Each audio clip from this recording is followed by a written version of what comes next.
Hello guys, welcome back to another reaction video. So this is once again by Silphspectre for his Pokemon Black 2 Flying type Nuzlocke.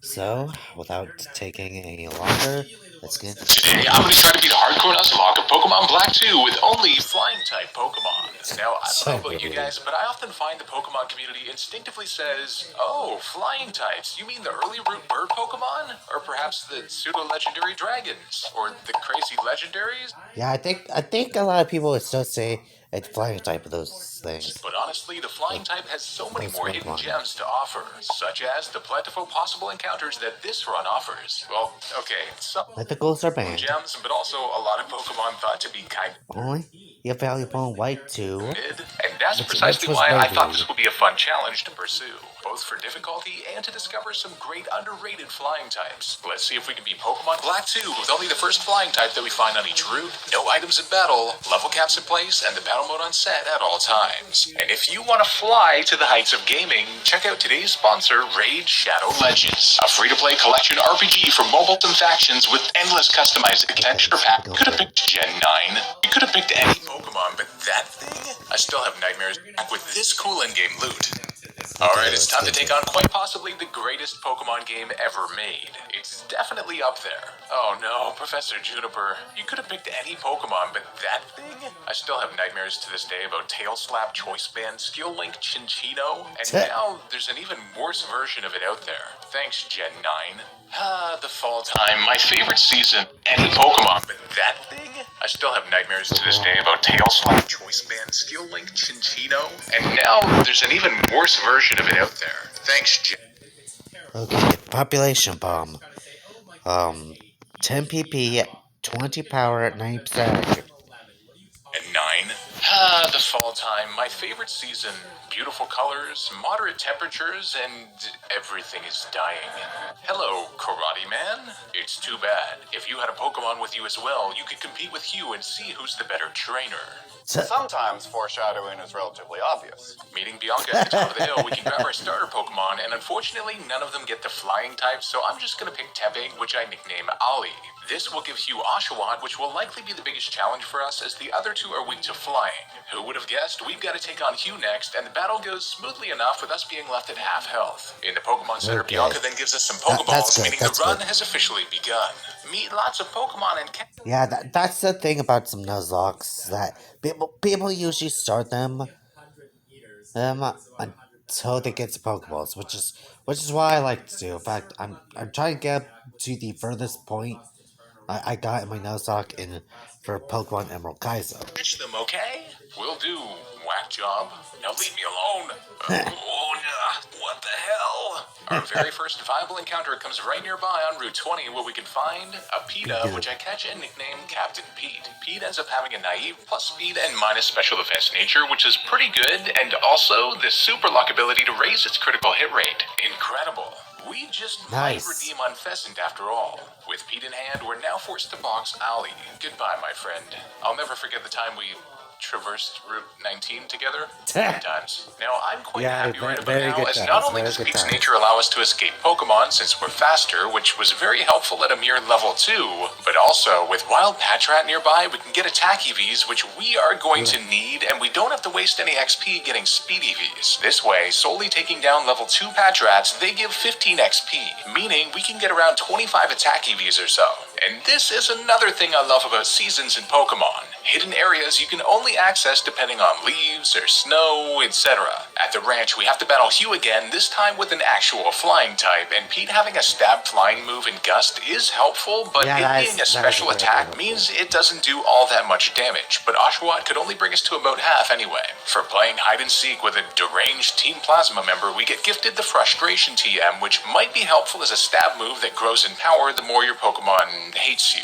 And what can I say? Pete has a lot of rage in his heart. After the former former champion who got humiliated by N gives us some orange berries, it's time to hit up the first gym, the Aspertia City one, to go pick on some kids. With Pete now having learned frustration and quick attack, it seems that frustration is doing a bit more damage, which is good, although I definitely could have walked less to have Pete be less friendly, but he still is able to run through the various Patrats and Lillipups quite smoothly, especially when they tend to use stat-lowering moves instead of attacking. Looks like these kids should definitely stay in school. The first gym leader is Charon, the former rival in the black and white games, and a normal type specialist. Now, unless you have like a fighting type run ongoing, his battle can be kind of a toss-up. It depends how much he decides to power up his attack with workup. Against his Patrat, we outspeed with frustration, but unfortunately it does just under half before he powers up. I then switch to quick attack in case we get the range, but nope, he ends up right in the red and hits us for a third or so.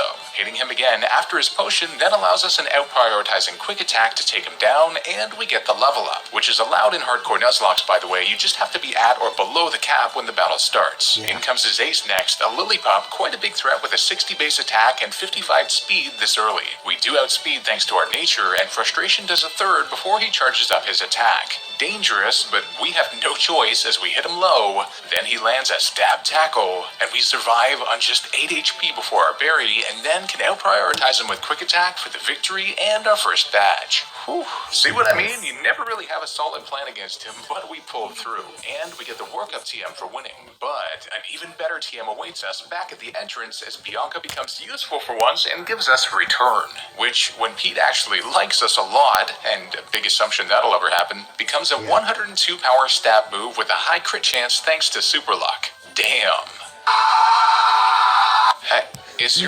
When Pete actually likes us a lot, and a big assumption that'll ever happen, becomes a 102 power stab move with a high crit chance thanks to Superluck. Damn.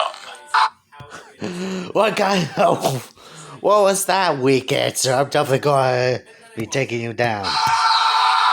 Hey, is your friend on steroids? Nah, he insists that he's all natty. Primals, I'm making this video to apologize. Bianca's not done coming in clutch yet, as she also hands us the Sea Gear, which will actually be key for a new encounter or two later on. A brief trip lands us in Burbank City where the second gym is, and only elite super mega gamers know that there's a hidden silk scarf in this ridiculous path. Okay, everyone knows that by now, but the point is, it's going to be great for our normal type P-Dove. After grabbing the Thief TM nearby for type boosting items, using the Sea Gear, we can now access something really cool. In Gen 5, Game Freak introduced an app for the 3DS called the Pokemon Dream Radar, which allowed you to essentially catch Pokemon and import them directly to your game.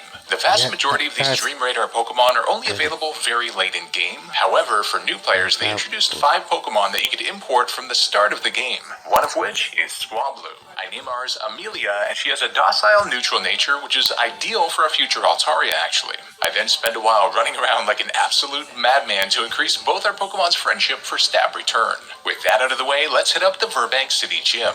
Now, I may be a rock and roll fan, but I'm not a fan of this damn gym. It has caused us some great pain in the past. Fortunately, with a 102 power move this early on and the Silk Scarf for further power, we're able to do massive damage on even their bulky poison types like Grimer and Coughing, only being tripped up by their non-attacking moves like Disable, but all in all, a pretty clean run-through. The second gym leader, though, Roxy, can be quite tricky, but I think we've got a good shot here. She leads with a Coughing, and I get Pete out there. Return does 2/3 off the bat, and then she just goes for Assurance. I was greatly fearing the chance to poison, but we can now take her down, and then in comes her ace, Whirlipede, with Venoshock, which doubles in power if the target is poisoned. After she protected the first turn, Return did just around half. Then Venoshock slammed us below half immediately. And here, this is tricky. Switching into Amelia is a no-go even with the Pecha Berry, but also one more hit and we are done for.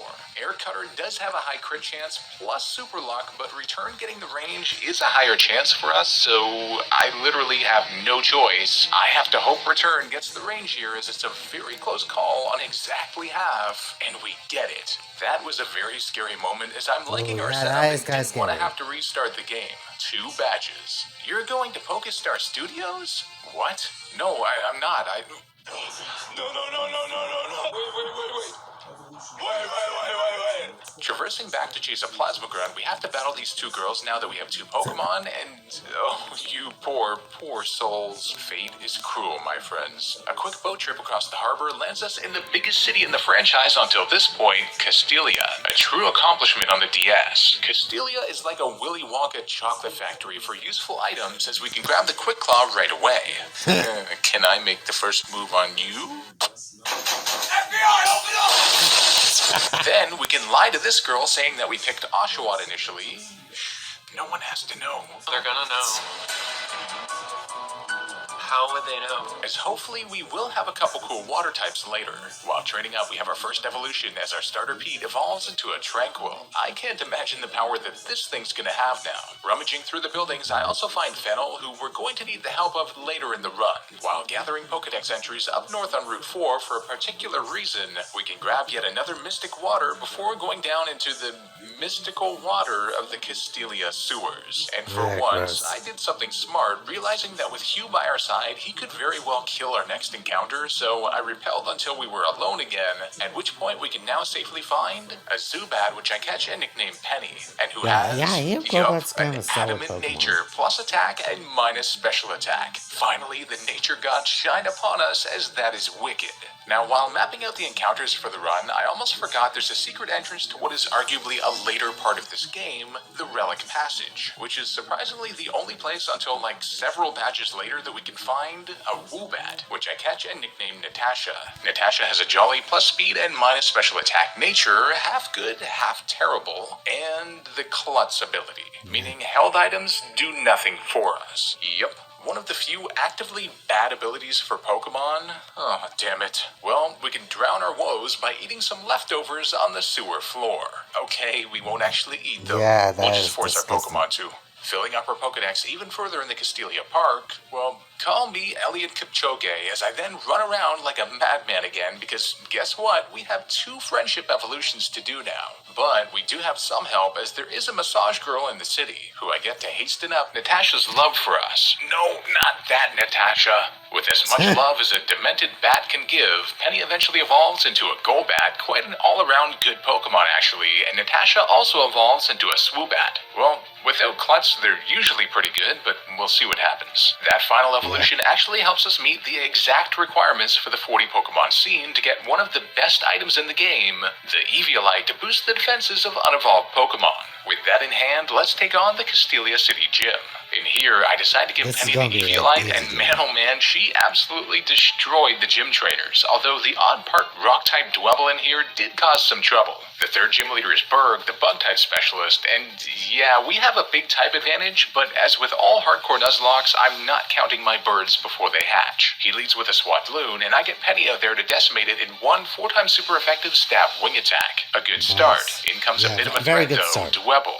Wing attack hits for a third before it then uses Rock Polish to raise its speed. I then went for Astonish, as I didn't want to bring him into potion range and was hoping for the flinch, but he actually outsped and hit us with Smackdown.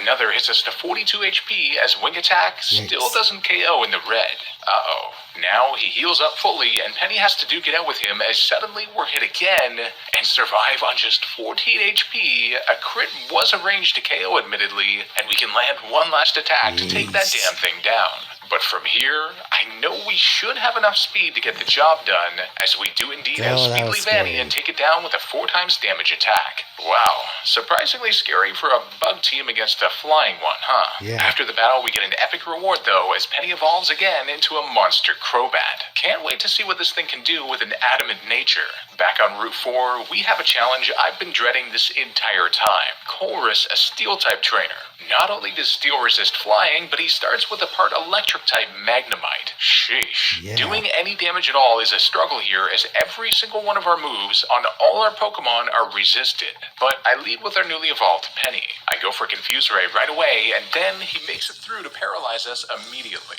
Not good. Since he 4x resists flying, I try to start going for Bite, but Spark hits us hard, although leftovers do help. and we stay paralyzed. Things continue in this manner for a few more turns, and I eventually confuse him again with us below half. He then hits us at 22 HP as we finally get an attack off to bring him low, and I realize I have to switch, so I bring in Natasha as he hits himself. From there, Heart Stamp brings him to just a sliver, and he hits himself again for the self-KO. Nice. In comes Clink next, and Natasha is quickly outdone, so I get Amelia out there with the Eviolite, who tanks Gear Grind reasonably well. Then, we get off the Sing on the next turn. We just have to hope that he stays asleep long enough, as we need all the power we can get with Pete back out there for the stab 102 power Silkscar boosted return, and we get 2 hits off in a row, and even through resistance, he gets the job done. Damn, that was terrifying, but we pulled through. Now, Route 4 is an interesting one, as the designs are entirely different between the two versions, and there is something that we can get here, but only on Thursdays, so we'll have to come back later. We can grab some citrus berries, though, even though this old man said, well, there is nothing here. Liar! Oh, hey, look, I never knew Pokemon had a racing simulator. How cool is this? I'm an avid Mario Kart fan, so this is just brilliant. It had been a terrifying moment as Natasha survived a fire-punching Darumaka on just 1 HP after both burn damage and sand. And fortunately, Penny saved our entire run. That was the thinnest of margins. But hopefully, it'll all be worth it, as further up ahead in the Desert Resort, we can find our next encounter, a Sigilyph that I catch and nickname Hangman. Hangman has a jolly nature, plus speed and minus special attack. Half good, half bad, but at least it does have the Magic Guard ability. Our next destination is upon us, the bright and bustling Nimbasa City. Before anything, I head to the northeastern gate to get the Macho Brace, as for what we have next, we're gonna need it to double the EVs that we get big time. Trying to dodge trainers went really well as I swerved between them like an absolute legend. Oh, Route 16 to the east brings a hellish yet crucial encounter for us, a 10% chance, but only in shaking grass spots, which take forever to spawn. Eventually we find it though, an Emolga, which not only snapped out of confusion right away, but crit Penny to a quarter. Goodness gracious. We ended up safely catching it though, and named it Carol, who has a sassy plus special defense and minus speed nature. Not great, but it was holding a cherry berry, which could come in handy. I had a really strange feeling about this man in the forest, almost as if he wasn't really human. Oh, it's Twilight. Okay, I was really hoping our next encounter might be kinda cool, as in the Lost Lorn Forest we can find a Combee, but of course we got a male, meaning it cannot evolve at all. I name him Jester, and that's all I have to say about that. One day we'll get a Vespiquen. Going ahead to Route 5, Bianca is killing it yet again, giving us one of the best moves in the game for 2 reasons. The Fly HM, perfect for our team. Wait, what's back here, Bianca? What is it? Oh, no. Oh, they just won't leave me alone. Picking up the game the next day, we can do something extraordinarily cool. Head back to Route 4, where only on Thursdays there's an overworld encounter, a fully evolved Mandibuzz exclusive to Black 2, and which you normally have to level up to 54 in order to get. I name her Charlotte, and checking her in the PC, she has a rash plus special attack and minus special defense nature, which is interesting. She also has Nasty Plot already, along with the weak armor ability. I'm gonna replace Swablu with her for now, as she doesn't yet have the Dragon type, so she offers no real type advantage. And next comes what I've been fearing most, the Nimbasa City Gym. And even after EV training her, and with base stats like this, Charlotte is barely bulky enough to pull through the trainers. Fortunately, our Snarl move does have a 100% chance to lower the opponent's special attack, but Electro Ball is especially dangerous since it takes advantage of how slow we are. Carol, on the other hand, is neutral against electric, but is definitely quite frail. Well, here goes nothing. The 4th gym leader, Elisa, the electric expert, whose level cap is just 2 levels lower than when Pete would fully evolve. Oh boy. I spent forever just theory crafting how we might make this possible, and I have a smidgen of a plan. She leads with an Emolga of all things, and I get Hangman out there. Incredibly, Hangman learned Light Screen by level up, so I get that up before Pursuit then hits us. I use Psybeam for over half, and then she goes for Pursuit again, but gets a crit. Are you kidding me? Our berry does help though, but knowing Pursuit is on both it and her ace, I switch now into Charlotte, with Hangman surviving on just 11 HP in the red.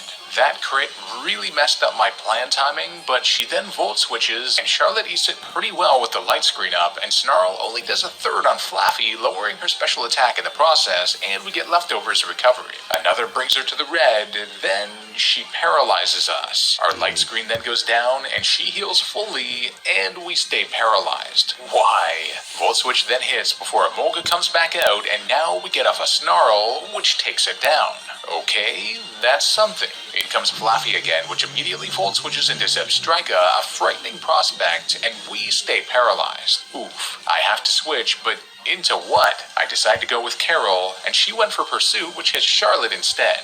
Good, actually. She then uses Quick Attack, as her Acrobatics does even less than I thought. But then, Emolga's static paralyzes her. Oh man, one of the few ways you can paralyze an electric type, as Carol gets her right around to half before I have to switch. With no choice left, I go into Pete hoping she stays paralyzed, but she doesn't and lands a volt switch, and Pete tanks it on just 12 HP. But this means her full health Flaffy then comes in, and I have nothing I can switch in. I just have to hope that Super Luck pulls through.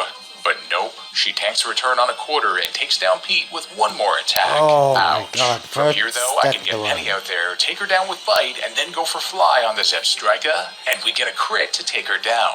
I mean, between paralysis and Penny's good bulk, we likely didn't need it, but better than risking yet another crit. Man, losing Pete was so rough. I wanted to prove on Pheasant's pretty underrated, and I mean, Pete's supposed to be the main character after all, but that could have gone much worse, I suppose. Well, at Donna's, you can get more than just amazing to be the main character after all, but that could have gone much worse, I suppose. Well, as some recompense, we do get to hit up the Driftveil drawbridge now, where we can hit up the shadows to find a Ducklet, our next encounter, which I catch and name Halo, who has a gentle plus special defense and minus defense nature. Should give us some nice water coverage. We then arrive in Driftveil City, where there's some drama going down. My dear precious Pokemon, kick back and relax today. Please kill me. Disposable items seem to disappear. Yeah, tell that to my 13-year-old self. I'll never forget losing a focus sash in-game. Idiot. Unfortunately, the move tutor here has nothing really good for us at the moment, and to add insult to injury, thanks, old man. An air balloon for a flying team. Just great. Some Pokemon evolve by trade. Cool, right? Why do they evolve? How do I put this? Hello, I like money. Well, at least one good thing comes out of this dump. The expert belt item from our main man, Timothy. Yep, that's his name from now on. The Driftveil gym is next, and with our new catch Halo, we can actually do reasonably well against the ground types with Bubble Beam and the Eviolite to help us out. The 5th gym leader though, Clay, the ground type expert, oh man, his Excadrill resists or is immune to every single thing we have but Halo doesn't evolve until level 35, just after the cap. Hey, wait a minute, that's my line. He leads with an Intimidate Croc so I get Halo. Halo doesn't evolve until level 35, just after the cap. Hey, wait a minute, that's Oh man, it feels good to go all out. my line. He leads with an Intimidate Croc so I get Halo out there. With some EVs under our belt, even I was surprised that we not only outsped, but one-hit KO'd that thing with a stab super effective Bubble Beam. Damn. Then, in it comes his Excadrill. I had two choices here, but I went for the Feather Dance, and Rock Slide ravaged us to just 15 HP in the red before we lowered his attack. Now, I can safely switch in Penny for the Slash, and then confuse him. He did get off the Rock Slide though, but with lowered attack, it's not too much of a worry. I now go for Fly, hoping he hits himself, and he does, and then we do about a quarter. Rock Slide hits again to just 23 HP, but our berry helps. I need to not get crit here, as I know he could hit himself or miss it too, and he hits himself again as Fly brings him to a quarter before his berry brings him to half. But he snaps out and lands another, but Penny tanks it on 15 HP. With no choice, I go into Hangman, and he went for Slash instead. This allows me to get the Reflect up, and with -2 attack and Reflect, he can't do much at all now, as I go for Air Cutter hoping for the crit, but we don't get it. Now, something strange happened here. The AI went for Bulldoze of all things, then Rock Slide, but then healed up fully. Uh-oh. We were just not getting crits at all here, but I could reset Reflect and keep chipping him down until we were both left in the one-hit range, but we do outspeed, so one final Psybeam takes him down. Go, Hangman, go. Yeesh. In comes his final Pokemon, a Sandslash, and I know Charlotte can help us here, but not only does Crush Claw have a chance to lower our defense, but every time we get hit, Weak Armor does too. Although it does increase our speed, and the two of them slug it out repeatedly, Crush Claw versus Snarl, and Charlotte emerges the victor to win us our 5th badge. Challenging, but our team held up well there. At the Pokemon World Tournament, we can now access the Move Relearner to get things like a half-decent Psychic move on Natasha, Confusion, and shortly thereafter Halo evolves into a beautiful Swanna, which I can't wait to see what capabilities it has. As it turns out, a lot of them, as Halo carries us through the regional tournament, not only taking down Hugh's Pokemon single-handedly, but even taking down Colress through his now fully evolved Magneton with the Rain Dance and Bubble Beam combo. Damn. Grabbing the 2 Rocky Helmet items from the World Tournament and the Relic Passage. Excuse me? Are you a flying type? You have wings. We can now grab a pivotal move, Surf from Hugh, which I immediately teach to Halo for a huge power-up. My dude, you do realize we're a flying team, right? No, sir! Not me! Blitzing through the Chargestone Cave, we can pick up some great items like the Magnet to help boost Carol's electric power, along with the Metal Coat for a future encounter. Arriving in Mistralton City, the domain of flying-type Pokemon and flying machines, we can pick up a Skydrop TM, which could have been a better flying TM, but oh well, as we can also get the Sharp Beak from a girl in the airport. Wasting no time, we can then hit up the Mistralton Gym right away, and as I'm sure you could guess, Carol with the Magnet fries all the flying-type trainers in here with ease. The 6 gym leaders, Skyla, are flying-type arch nemesis, and although same types are usually tricky, Carol is the perfect answer, as not even Attract works on her, tanking a mere Heart Stamp and one-hit KOing Swoobat with Shockwave. And the same goes for her Swanna, who did outspeed us with Bubble Beam down to a 3rd, but got eviscerated afterward. A shame that we have a minus speed nature, but oh well. In comes Skarmory next, and we have a really cool answer here, Volt Switch, which brings her down to Sturdy and lets us safely pivot into Halo. She merely used Agility before she healed on the next turn, so 2 Surfs did her in from there to win us the battle and our 6th badge. We get the Acrobatics TM for winning too, not too shabby. Oh my dude, normally I am intimidated by you, but this run, you better watch out. I'll remember you blocking our path. Okay, you know, there are a lot of contexts in which you offering us your lucky egg in the middle of a cemetery would be mightily inappropriate. Grabbing the Charge Beam TM from a random person in a house and the spell tag in the Pokemon Center. Oh, you have a spell tag? Where in the world did you find it? What? You just gave it... Oh no. The outside of Reversal Mountain is a weird place, but long story short, one of our possible encounters is only found here, but an encounter that we can get somewhere else is here too with a higher chance, so it's best to skip it for now with Repels. Grabbing the Toxic Orb from inside the mountain, we can then get a little redemption against an all too familiar enemy. Ah, that's cathartic. Making it out of the mountain, we hit up Route 14 where we can get our next encounter, a Driftblim, which I catch and nickname Ruben. With that having been caught, we can now head back to the grass from earlier and find a Skarmory that I named Bradshaw. Checking the PC, it turns out Ruben has a naive plus speed and minus special defense nature, along with Unburden. Amazing. And Skarmory has a sassy plus special defense and minus speed nature. I'm gonna replace Natasha for Ruben now, as they serve a similar function, but Klutz is just not worth carrying around. Picking up the Shadow Ball TM behind it, we then hit up this eerie haunted house, which is scarier than my babysitter was. Oh hey, a Lunar Wing. Whoa, jeez, what the Back in Undella Town, we have another rival battle with Hugh, although this time I'm not as nervous. Against his Unpheasant, we could use Shockwave from Carol, which barely didn't KO, but he just used Razor Wind, so another did the trick. Then his Samurott came out, which did out-prioritize us with Aqua Jet, but Electro Ball did 2/3, and then he didn't go for it again on the next turn, so we KO'd it. And finally, his Simisage was devastated by an Acrobatics for the win. Go, Carol, go. You just don't know when to quit, do you? Ah, Lacunosa Town, a beautifully designed town that is quite literally good for one thing. The metronome item found in one of the houses. There is nothing else here, man. It's such a waste. Back at the PC, I'm gonna replace Sigilyph for Skarmory for now, as I think it better suits our upcoming challenges. Heading way back to Route 13, I realized we forgot to pick up the Psychic TM with Surf after we just boxed both of our Psychic Pokemon. Genius. Surfing underneath the village bridge to avoid Gentleman Stonewall, we can get 5 citrus berries here, which are hard to come by in these games, and then... Oh, come on. No, you do not want to try this. I am your 4-time super effective nightmare. No one asked what happened to Verzion, okay? Let's just move on to Opelucid, a place of not violence. Peace, in fact. Straight to the gym we go, and our new party member Bradshaw performs excellently in here, resisting all the trainer's stab moves, but I do keep forgetting this one trainer's Dredagon has Flamethrower of all things, which nearly took him out. Although Halo was a great switch in there to save the day.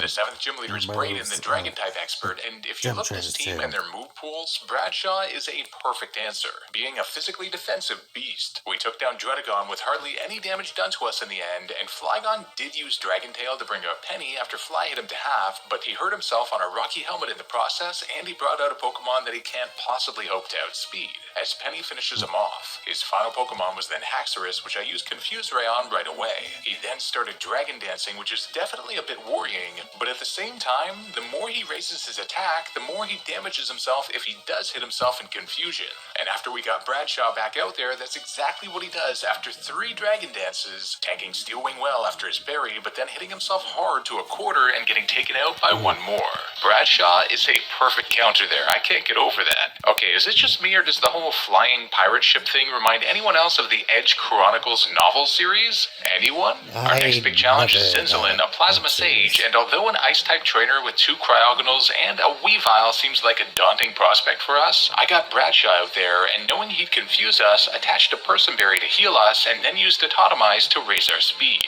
That way, we could then one-hit KO all 3 of them with a stab super effective Steel Wing. I was pretty proud of that strat, not gonna lie. The Shadow Triad also seemed like a tough challenge on the face of it, but Halo's raw power with Surf and the Mystic Water saved us, otherwise Steel types wall us hard. We know that all too well. I moved here to be the first in the Marine Tube. Oh, go, go, go, go, go! Haha.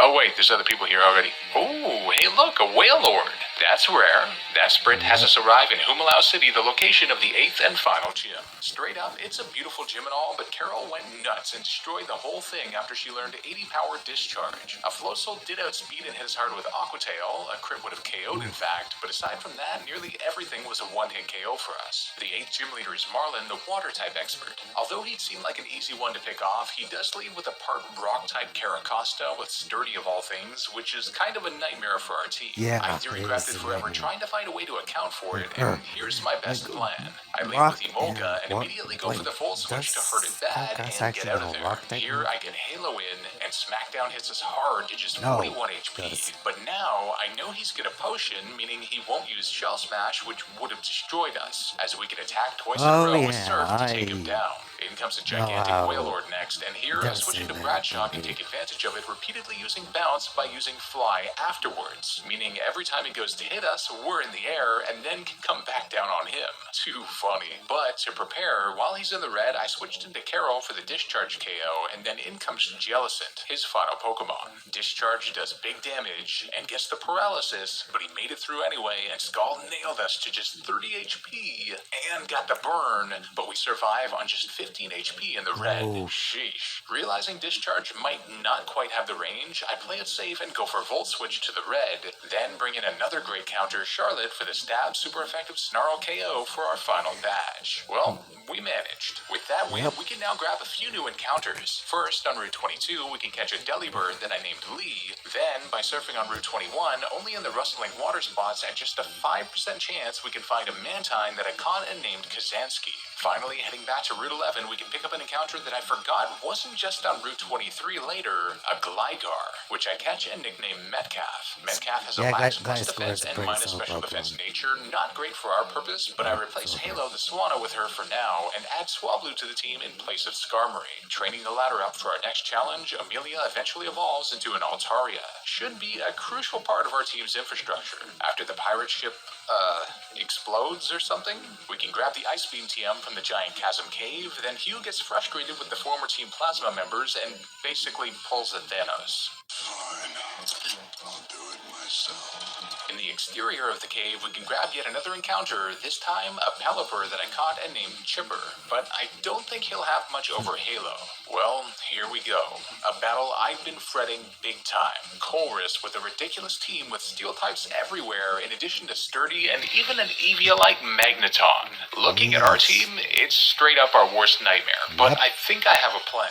He leads with that Magneton, That and is I that's get exactly Amelia my out there, first who's one. not weak to electric with the new dragon typing. Sing misses immediately, then he volt switches. Oh god, I was not expecting this, as in comes Magnezone. Oh no, but we outspeed and hit this one at least. Okay, so my plan is a bit shot, but I go for the backup with Bradshaw sent out, knowing even if he did wake up, we have Sturdy and can't be one-hit KO'd. Then I get Spikes up, knowing they're critical to deal with Sturdy. I then get some damage off to break his Sturdy as he wakes up and paralyzes us. Knowing an electric move is coming, I now switch in Metcalf with the Eviolite, then can outspeed and take him down with Dig now that his Sturdy is broken. Nice. Kling Klang then has an air balloon, so I acrobatics it to break it, and then he used shift gear, but he just went for it again, so a Dig took him down from there. Metang suffered the same fate after two of them, only getting off a Meteor Mash in the process. Behem gets hit hard by Spikes and super effective X-Scissor, and weirdly went for recover, so after a Psychic hit us to half, we can take him down with another. Seriously. And finally, the biggest threat of all, Eviolite Magneton has Sturdy broken by the Spikes, then a 4-time super effective stab 80 power dig finishes him.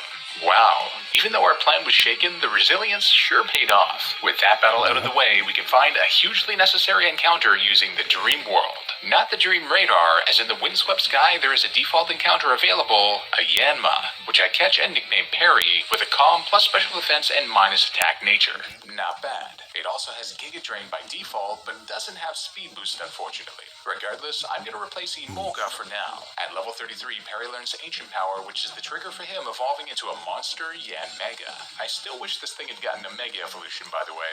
Some legendary madness then ensues, and you have to face Kyurem with the same Pokemon that you lead with in the next battle. So it got kinda scary as we did get crit, but our berry saved us, and a final Dragon Pulse finished off that monstrosity. And now, the final Team Plasma Challenge begins. Getsis with a diverse and incredibly powerful team. Against his Cophagrigus, I led with Amelia and go for Sing, but we miss, and it gets off the Toxic. We hit our next one though, and now I switch in Ruben relatively safely. I now go for Stockpile to raise our defenses, and he wakes up and lands a Toxic on us too. Oh, come on. I get another one off though as he protects, then nail him with Shadow Ball to the red before his then hits us and gets the special defense drop. Why is this happening? Knowing he'll heal, I hit him again, then I'm forced to baton pass the boost early to Parry, who gets hit by Shadow Ball, and yup, special defense drop, meaning we're now at a neutral special defense despite 2 stockpiles. Unbelievable. Then we miss Air Slash. This cannot be real life, as Shadow Ball then hits, and a 3rd special defense drop. I hate everything.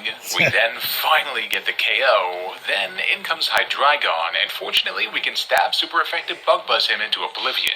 But then, Electros. There is nothing I can safely switch in here, and without the 3 drops that we got, we'd be safe, but now all I can do is hit him to the red before Parry goes down. Charlotte can then take him out with Dark Pulse at least, but then in comes Seismitoad, who Parry was supposed to take care of with Giga Drain. But now, we just need to hope for no accuracy drops from Muddy Water as I nasty plotted to give us the range, and 2 Dark Pulses get the job done. In comes Drapion next, and he can't really do much on us, so I get him the Rocky Helmet recoil before Air Slash brings him low. Then, because of weak armor activating, I know we'll now outspeed, so another one KOs. His final Pokemon is Toxicroak, and to play it safe, I switch into Metcalf, who gets taken down to 68 HP before an Acrobatics does the trick after Dig brought him to the red. Man, what an unfortunate loss of Parry, incredibly unlucky with 3 special defense drops, but his sacrifice pulled us through.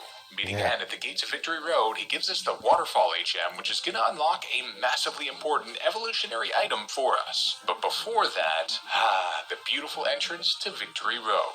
Back on Route 11, there's a hidden area only accessible by waterfall, and here lies the Razorfang. Sweet. Using it, we can level up Metcalf at night to evolve her into a beastly Gliscor, one of my faves of Gen 4. Moving forward, I'm going to replace Altaria with Emolga for now, and after a long trek, we reach the end of Victory Road, where he awaits us for a final battle. Against his Unpheasant, I lead with Carol, and Discharge makes KFC out of that bird before Samurott comes out, who survives one on just a sliver, but also also gets paralyzed, but additional makes it point. through and then lands a super effective ice beam, why and we is survive always on just maintained 7 to HP.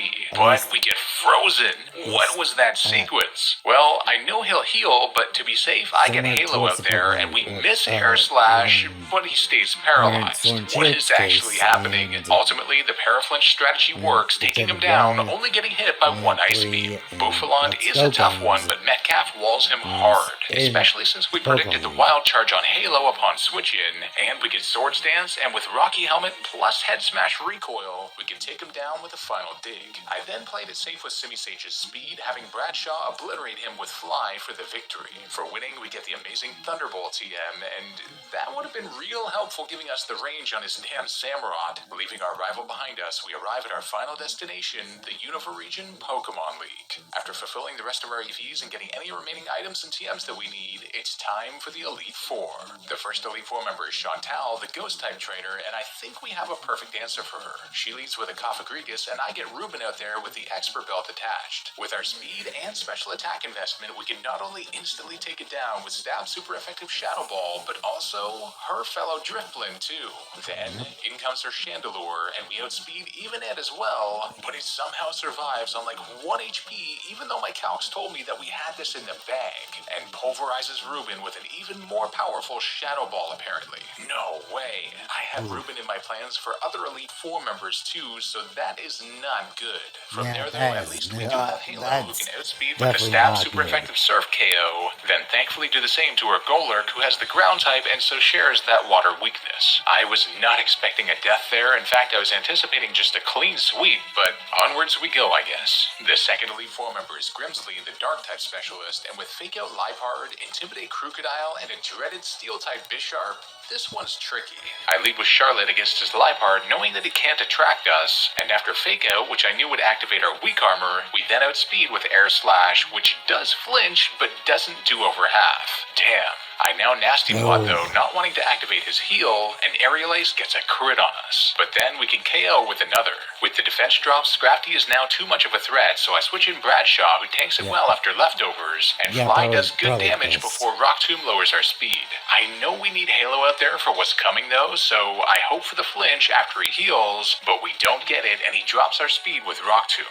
Air Slash then knocks him out from there, but in comes Crocodile. After that Rock Tomb, we won't outspeed now, so I have to switch in Metcalf, who tanks Crunch well, even though it was a crit. Amazingly, we then get a crit of our own with Fly to take down that overgrown lizard. His final Pokemon is Bisharp, normally a huge threat, but Metcalf not only walls his attacks pretty hard, but also has Stab super effective Dig, which 2-hit KOs him with us being brought below half along the way. The third Elite Four member is Caitlin, the Psychic type expert, and this is often about finding a way to get past her Yanmu Sharna, and I think I have the perfect thing. I lead with Metcalf, and not only can we use Sword Stance before she yawns us, but I can Sword Stance again knowing she has no way of hurting us with only an electric type offensive move. Then she doesn't use Reflect as I was thinking she would do, so we fall asleep. Then our Chesto Berry awakens us, so I can start a +4 sweep with X-Scissor, followed by 110 power Acrobatics on Sigilyph now that our item has technically disappeared when it woke us up. Then X-Scissor again on both her Reuniclus and Gothitelle, both 1-hit KOs as well for the W. Now that's what I like to see. The last Elite Four member is Marshall, the fighting type expert, and although this one might seem to be a pushover, I've learned to never underestimate this guy with Stone Edge everywhere, sturdy, bulk up, guts, etc. He leads with a throw, and I get Bradshaw out. Fly hits him for 2/3, and then he missed Rock Tomb, amazing as we don't get the speed drop and take him out on the next turn. Then in comes Mienshao, a speedy and powerful thread, but it went for bounce, meaning when we went up in the air we were invulnerable, then could come back down after he did and 1-hit KO him immediately. Too good.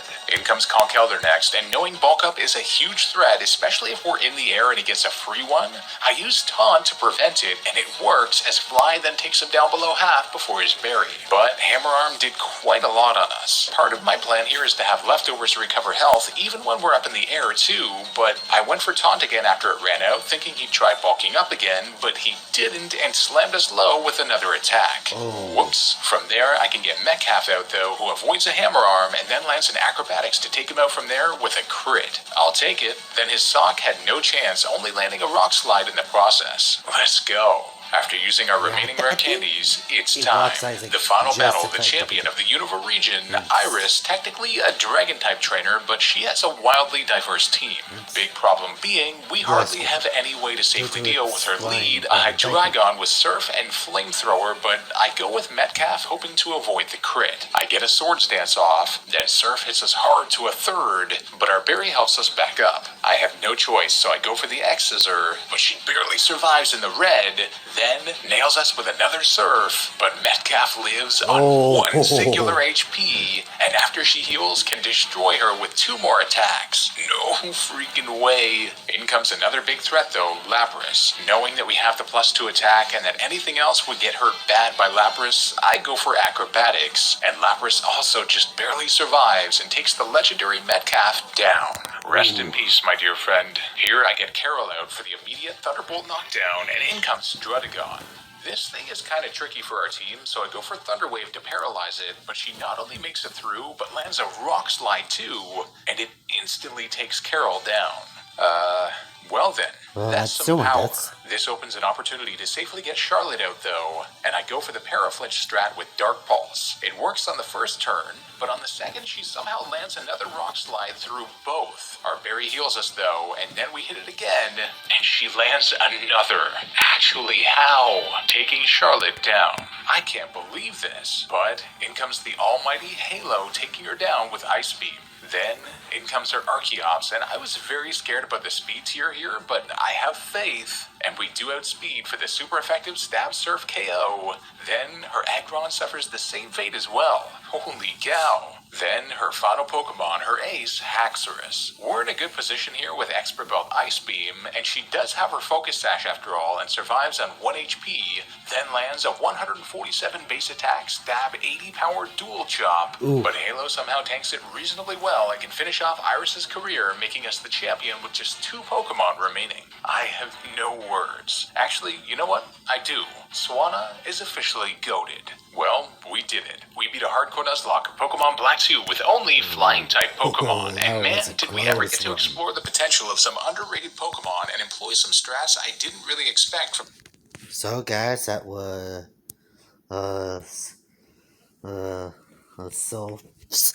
run on a Pokemon on Black 2, little hardcore nuzlocke for flying type Pokemon. So if you like this video, go down, like, subscribe, go subscribe to Soul's channel, and see you guys in the next video.